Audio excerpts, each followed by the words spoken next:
to Ms. Lucky KARIM, Executive Director of Refugee Women for Peace and Justice.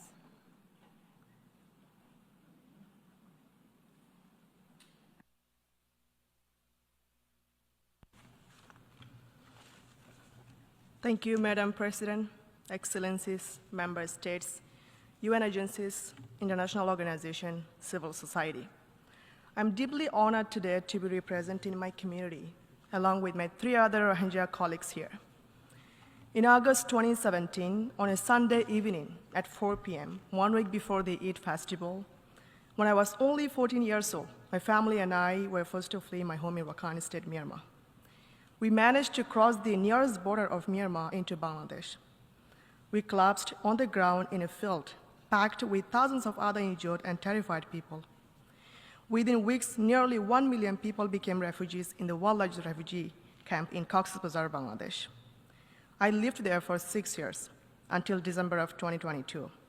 The violence committed against us in 2017 was the culmination of a decades-long process of genocide, a process that continues to this day.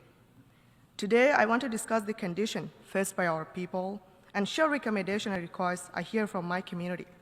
However, I also want us to recognize that there is a long road ahead. We know our goal to return to our homeland safely with rights. But how do we get there?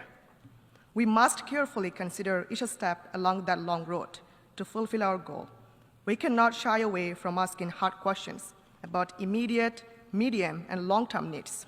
And we should be humble enough to recognize that we have not yet found the answers. But we Rohingya ourselves are best placed to find sustainable solutions for our future, with support from the international community. I first want to thank Bangladesh for initiating this conference. Every refugee is deeply grateful to the government of Bangladesh and its people for providing us with refuge.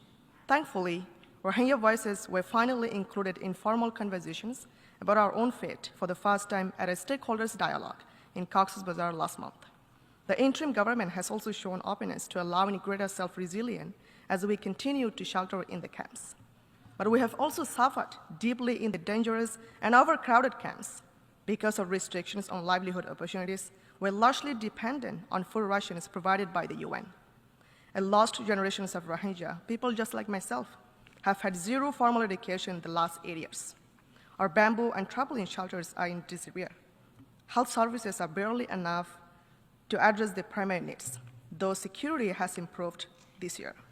Safety remains a major concern after forcibly recruiting hundreds of young people to support the military's fight against the Ark army last year. The armed groups remain powerful in the camps, committing abductions, extortion, and satisfying Rohingya civil society. These conditions and conditions in Rakhine State have forced thousands of women and children to risk their lives by fleeing to neighboring countries like India, Indonesia, Malaysia, and Thailand. In the hopes of better life, many died en route, while others faced arrests or pushbacks. Those lucky enough to arrive at their destination are not welcomed or recognized as refugees. And this was the situation even before massive decreases in humanitarian assistance. And tens of thousands more Rohingya people fled Rakhine State since the beginning of last year, bringing the camp population to 1.3 million people, more than half women and children. Earlier this year, I became the first resettled Rohingya to return back to the refugee camps in Bangladesh, and I returned again last month. The community members I met shared with me how aid cards are impacting them. Healthcare facilities have closed. Recent arrivals from Rakhine State must take shelters in families already cramped homes, and Rohingya volunteers have lost their jobs and the stipends that help them to meet their basic needs. Excellencies, almost the entire Rakhine State is now under control of the Ark army. As my colleague Wewenu has already described the ongoing abuses and security crisis faced by the Rohingya there, and humanitarian crisis is extremely dire. But the military's genocide against us has been systematic for decades. It is a process. Rohingya have been refugees to Bangladesh numerous times, even before 2017, and we keep going back and forth to Myanmar. And it has been never sustainable. A sustainable solution must be found within Rakhine State and within Myanmar. Excellencies, All of the refugees I spoke with on my recent trips to Bangladesh had a lot of questions about their lives. What might their future look like? When they can go back home? And it broke my heart to say goodbye without a clear answer. We know the ultimate solution to the Rohingya crisis. We need voluntarily safe and dignified repatriation to our homes in Myanmar. But how do we get there? I do not have all the answers, but I do want to pose some additional questions. How do we prepare for repatriation when people in Rakhine State are starving, suffering from the impacts of conflict, and still trying to flee? How do we prepare for political solutions in Rakhine State if we do not have a counterpart willing to engage in conversations about our future? How do we prepare for peaceful coexistence with other communities in Rakhine State, given all of the trauma we have suffered? How can Rohingya build political power without a strong representative civil society when we have little authority to make decisions? And when most in Myanmar view our suffering as an afterthought amidst ongoing conflict across the country? How do we do any of these things if we do not have food to eat or shelters over our heads? Excellencies, amidst many competing crises, we are concerned that our plight will fall by the wayside. But based on what I have heard from Rohingya in Rakhine, recently arrived from Myanmar in the camps in Bangladesh, from diaspora, and from my own lived experience, the Rohingya community would like to play a leadership role in finding a solution for ourselves. We would like friends in the international community to play a supporting role for the more than 1 million refugees in the camps in Bangladesh.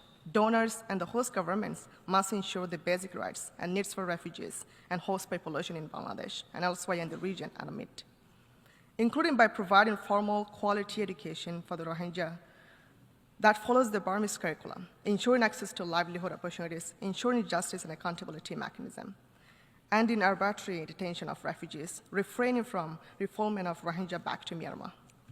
For the Rohingya in Rakhine State, Myanmar, donors and the international community must provide cross-border aid into Rakhine State, ensuring humanitarian actors can operate freely and address the crisis facing Rohingya and other ethnic minorities, and pressing authorities to allow internally displaced people to return to their homes safely and without any restrictions.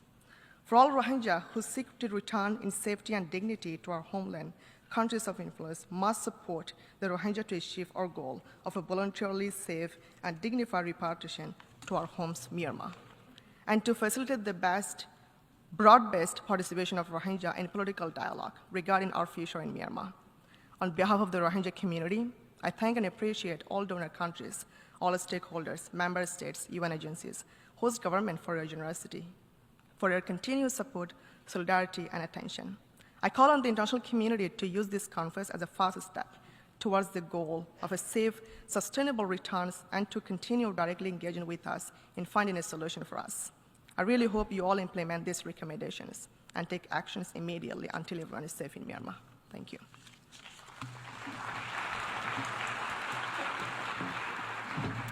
I thank the Executive Director of Refugee Women for Peace and Justice.